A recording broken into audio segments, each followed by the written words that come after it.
Alors ce qu'on a derrière nous, c'est la safety car. Donc c'est une BMW électrique.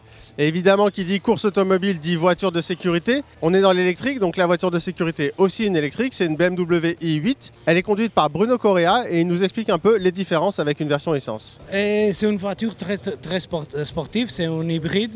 Nous avons deux moteurs, un moteur électrique et un moteur thermique. Et tu ne sens pas la différence. C'est une voiture sportive, la conduction c'est très bonne, ouais, c'est normal, une voiture normale. Simplement derrière, il y a une technologie un petit peu nouvelle qui est mise au point par Qualcomm, entre autres, et Chargemaster. C'est la charge par induction, parce qu'actuellement, pour recharger les voitures électriques, il faut les brancher, ça peut être fastidieux. Il y a pas mal de normes différentes, ça ne rend pas service à tout le monde. Alors pour simplifier les choses, Qualcomm et Chargemaster ont développé une technologie par induction. C'est très simple. Pour le conducteur, on est en voiture. On a une sorte de borne qui est au sol, qui est très fine, qui mesure quelques millimètres d'épaisseur. Il suffit de se placer sur la borne avec sa voiture. Grâce à une application sur smartphone, on enclenche la charge sans même sortir de sa voiture.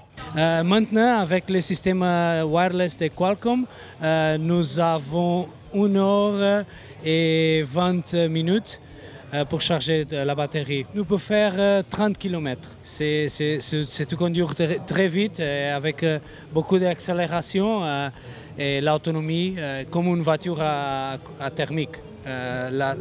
L'autonomie c'est moyenne.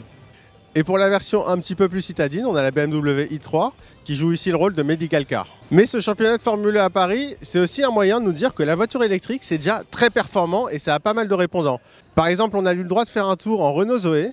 On est monté à 130 km/h aux Invalides. C'est assez rare, en fait, c'est illégal, mis à part aujourd'hui évidemment. Ça a bien poussé comme vous pouvez le voir sur les images.